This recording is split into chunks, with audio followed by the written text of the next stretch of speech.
Unity is making me sad, angry,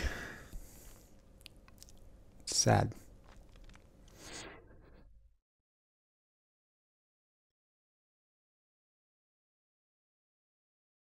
I am a Unity evangelist.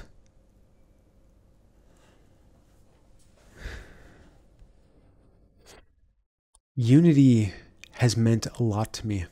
It's a great product. It is an unbelievably good product. It's not hyper focused on any area of game technology. It lets you spread out in so many directions to so many systems and so easily. It's hard to beat.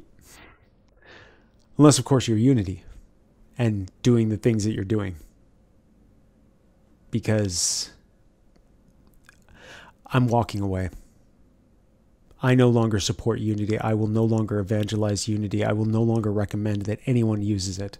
I'm not paid by Unity. I haven't been paid by Unity. I did give a talk at Unity. I haven't paid by Unity to write their expert programmer certification exam. Me and Jason Wyman and several other world-respected experts in Unity.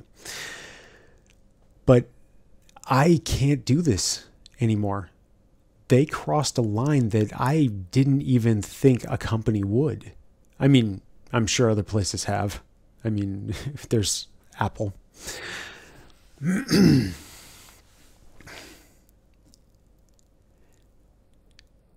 I'm still going to support companies that work with Unity.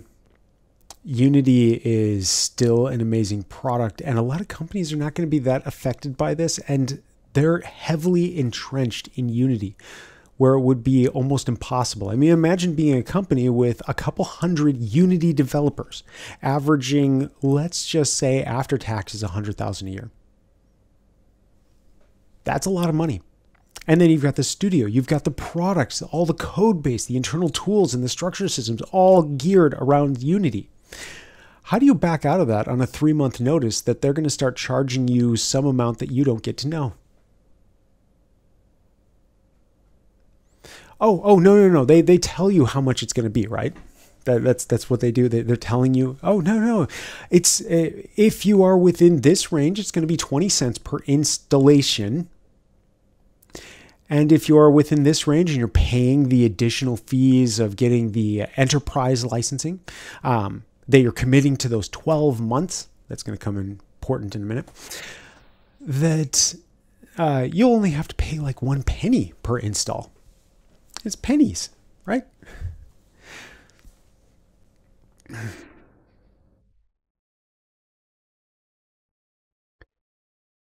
Unity has, in Unity 5, there was you could get a perpetual license. The perpetual license you could just keep using it forever. You couldn't upgrade beyond Unity 5, but you could go to Unity 5.5 and any other upgrades that they would do. And then they got rid of that. So then you had to do 1-year commitments, 12-month commitments. So you have to pay for 1 year of their service. You are locked into a contract to continue paying them. But they changed that. And now everyone's going to have to pay more. A lot of people won't. But let's think of this is way more serious than a few cents here and there. Everyone knows that when you do this and you get your pro license, it's $200 a month per seat, US dollars. I'm paying 350 Australian dollars a month for this. I know that I am paying that amount per month, that I was locked in for an entire year. Of course, I forgot to turn off my auto renewal. I didn't even realize I had one. So then when all of a sudden I got charged for that next month before moving out here to Australia, I was like, wait a second, that's not supposed to be on. And I went to go turn it off, but I couldn't. And they won't turn it off because no, I've already renewed. It's auto renewed. So I'm still locked in to this contract where I am committed to continuing to pay them for what I thought was supposed to be $200 US a month. But now they've just introduced a thing saying that, hey, everyone, including all the people that have just committed to 12 months of payments, In 3 months' time, we're going to start adding another charge. But the way that we have our terms of service arranged now and the way that we have our license agreements arranged now, you're going to have to pay for that too, even though you really only agreed to this $200 US dollars a month. The company changed it so that even though you never agreed to that, you never agreed to a fee relating to this. Some of you, even if you try backtracking 100% right now, Unity's wording is, let me just bring this up for a second, in the last 12 months. Starting in January, fees going back starting for the last 12 months. Even if you started now and just completely cut your products so no one else could get them, then Unity's, if you were within that range, Unity is still going to be charging you for it. They can, because somehow their licensing agreement allows them to change how much you are supposed to pay. They've effectively converted their payment system into a blank check system. You know you have to pay at least $200. You know you have to pay for any of these extra services, but we knew that before. Now, every installation. I mean, what's the point of having Unity and doing this stuff if there's no installations? There's not. I mean, granted, there were companies that I worked for where we did primarily like, not to name companies, but we would do very specific installations and setups. And so we could just build those and always have them in development mode. I mean, quite honestly, we would often have developers go with them. So yeah, a company like that, that would make sense. It doesn't really affect you. Companies doing free to play, hundreds of millions of installations, it's going to affect you, especially if you're barely getting by, like Unity. Okay, so I'm no longer going to evangelize them. I will be supporting companies that do. Or I will be supporting companies that still use their services, because you can't really get away from them that easily. And I'm pretty sure that's what Unity's expecting. Now, Unity made it clear that they are willing to use their EULA, to use their license agreement to fine us, to force us to pay extra money to them that we never had an understanding of, that we were never able to commit to, that we were never able to share with our investors to say, oh yeah, Unity is going to come along and start charging us all this extra money. So yeah, the fact that our company's been evaluated at worth like $80 million, now we have to start paying the enterprise funding, even though we haven't gotten money from that yet, but we're evaluated at that amount. Or we've made public that we've earned like millions of dollars. So now Unity is going to start charging us and forcing us to do the Unity enterprise license, where you have to pay like $5,000 per seat a year for every single one of the developers who are using it, or every person who's logging in to use Unity on that system, even if they're an artist who barely uses Unity.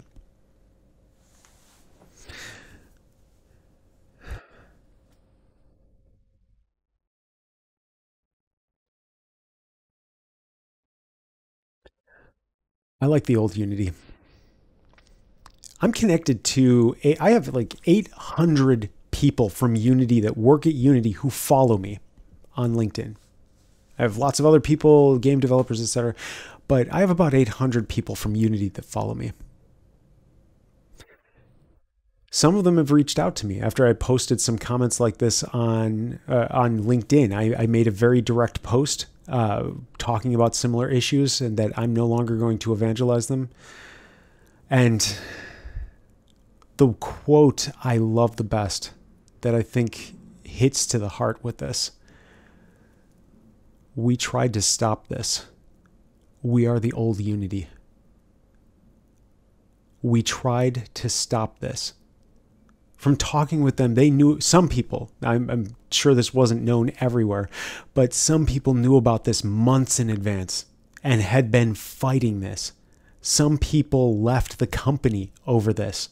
They quit to go get another job because Unity meant something to them. It meant something to me. But I'm walking away.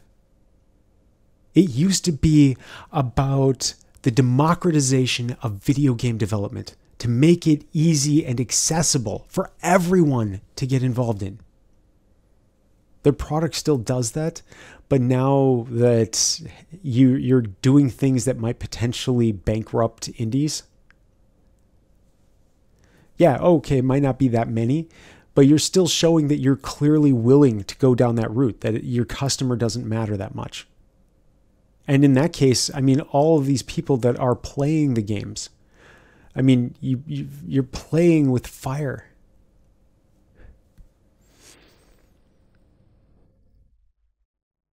I mean, think about this. When did it change? Your stock started dropping. And I don't think it had much to do with Unreal. Sure, there's kind of this face-to-face competition where you're going up against Unreal. And so you kept pushing higher quality stuff, but that higher quality stuff was to give all of your developers ways to push out in every direction. You could do so much more. I mean, you were first to market for hitting HoloLens, for Meta, for Facebook, the VR Quest. You allowed so many people to be able to jump into these various systems right away and effectively. It's amazing what you have been able to accomplish. It's amazing the user base that you have. It's amazing that you can force us to have to pay you blank checks. That you can put us in scenarios where we are locked in.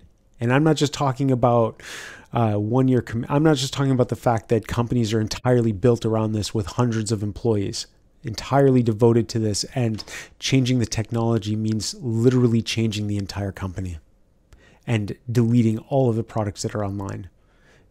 But even if you did that now, 9 months, 12 months back, 12 months historically, they get to look at everything for 2023 and look at all the installations that have been out there and charge us for all of those.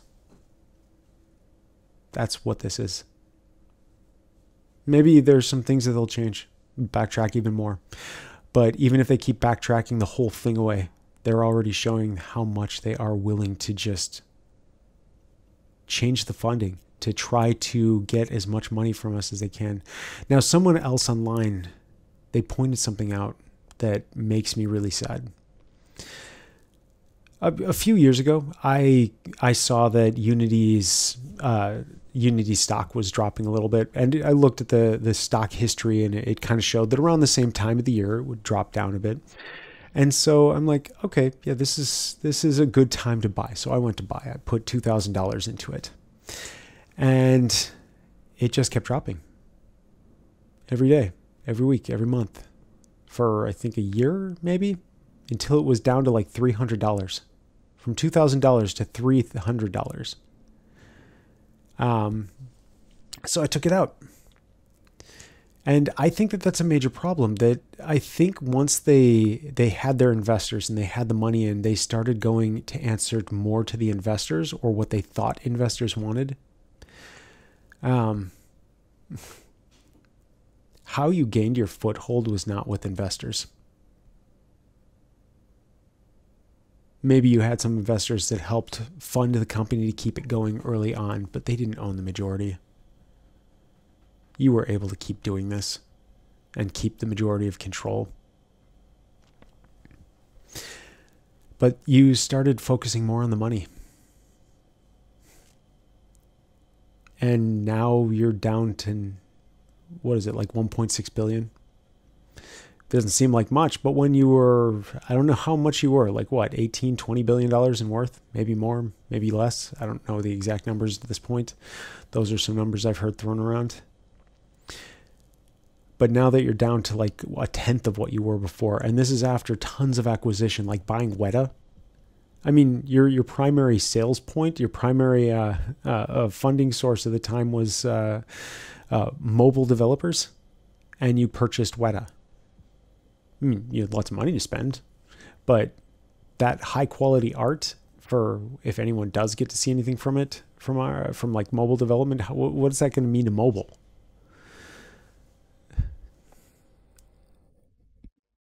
Anyway, so I still support the old Unity. I will support companies that need to use this, that have to use this because they don't really have a way out, or that they don't really see the effect of it as much. Some places just won't. Not to say anything negative about them. It's just they already have a business there, and it's going to be almost impossible for some places to switch out, so why even try? Yeah, there will be extra fees to pay. But, of course, Unity has shown that they will do this. They will do it again. They will raise the fees. They will add new ones. They will invent new ways to charge us. That's the route that they've shown. That's what I can't support. And even if they backtrack it, why wouldn't they just do it again in another way? They clearly seem to need the money to try to do something this desperate. They'll be able to write off that at New Year's, their income of what they're expecting is going to be massive from all of the amount of money. Those numbers are probably directly based off of what they need to not go into bankruptcy, to be able to show that they actually have funding coming in to get it to mean anything. They don't actually have to charge it. They just need to have the money owed. Maybe that's what they'll do. Maybe they'll do this and not actually charge anyone just to get their numbers higher. This channel is going to change. So this is going to become all about my transition over to Unreal. Potentially Godot, I'm looking at that one as well, and I might explore a few other options, but at this point I'm most heavily looking into Unreal. I've been experimenting with it. I've barely touched it before. So I have to refresh myself on C++. It's been decades, and I need to refresh myself. I need to just get into the structure of the exact architecture and the implications of how things are tied together there, how blueprints and actors compare to prefabs and game objects, well, there's lots of details to get into. I'm just scratching the surface now. But what that means at a deeper level, how I've been running my Unity channel on advanced topics, trying to get into deep concepts of what does this mean? How does this actually affect what you're doing? What are some of the real decisions and choices and how you should think about these things? I'm going to do the same thing with Unreal. I'm going to evangelize Unreal, assuming Unreal at this point.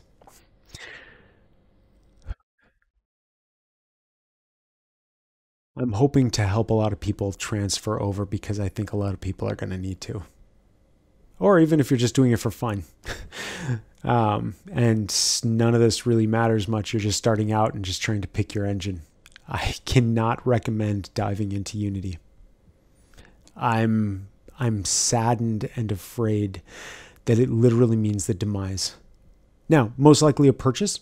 I would expect Microsoft or Facebook to go try to buy them out at a certain point. Possibly even Unreal. Why not own the monopoly? But Facebook, just because Meta is trying to make sure that they are ingrained into everything and keep trying to push this stuff so they have as many potential data sources to get. And Unity already takes a bunch of information or some basic information from everybody's machine. Oh, I didn't even get into that. Unity, how are they supposed to be able to tell whether or not someone has purchased your game?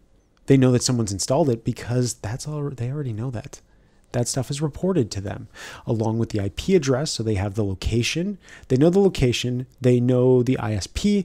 They know, location quite often by IP address is down to the block. They know your machine specs. They know the OS you're running. They know the type of game that you like. They know about the developer. They can tie all of this information together to learn about you. And so every single one of every Unity developer, when you're releasing stuff, you are supposed to have a privacy statement that does include that this information is being sent out to third parties. Unity as a third party. And it is possible to shut off, or it was. At least in Unity 5, I knew it was, and that was always something that I had to deal with. If you're ever dealing with like military contracts or government stuff, then yeah, you can't have that sending data out saying, oh yeah, here's my IP address of a military simulation tool.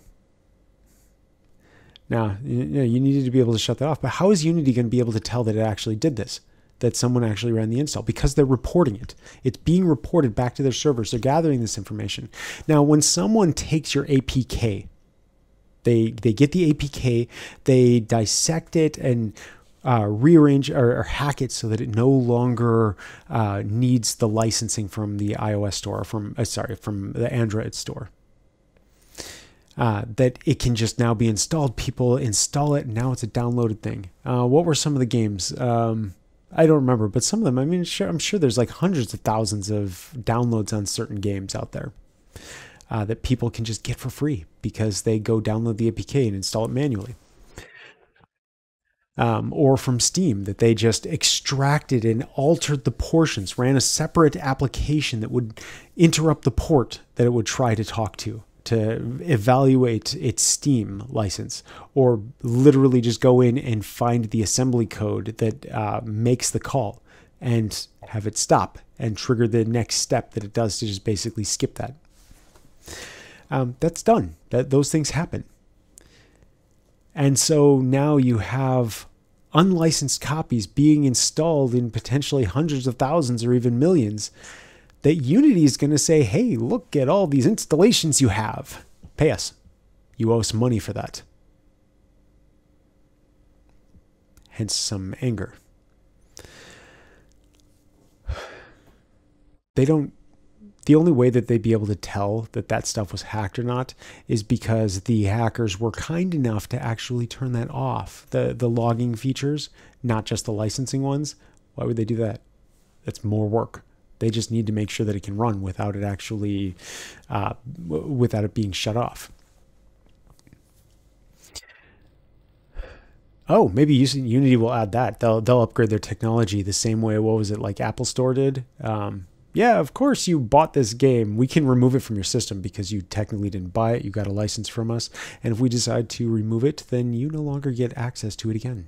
We can just remove it from your hardware. That's an agreement that you have with them. Same thing with purchasing of music. That we're going to get music that you can buy from us that we might find that we don't actually have the license to actually sell. So then we'll just take it away from you. And that's some of the stuff that they've had before.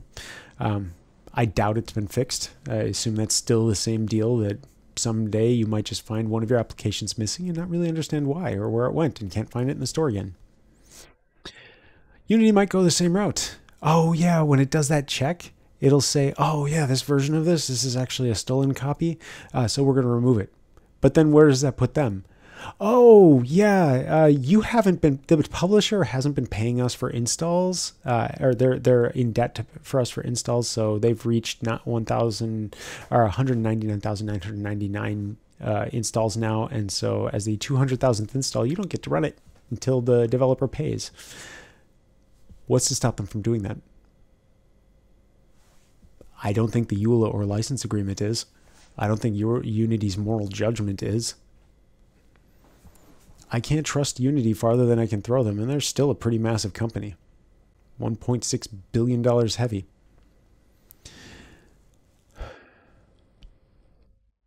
It's sad, but yeah.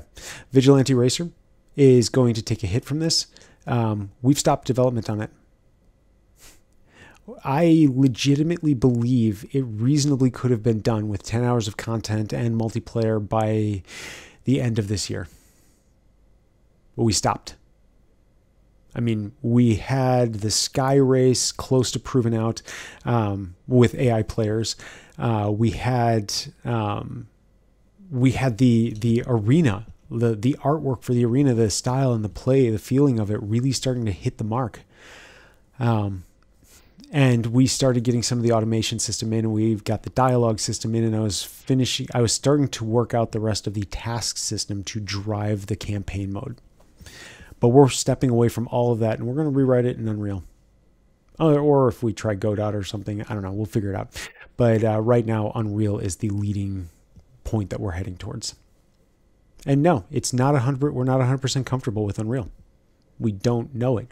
I think some of the team is already pretty good or knows of it. And there are some additional developers that have wanted to jump on board to this since we're switching to Unreal.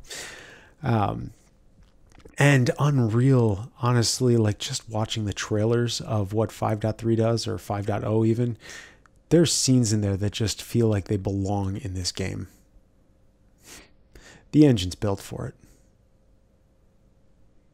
We probably should have done this to begin with. But yeah, my bread and butter's been Unity. No more Unity. All right. Talk to you later.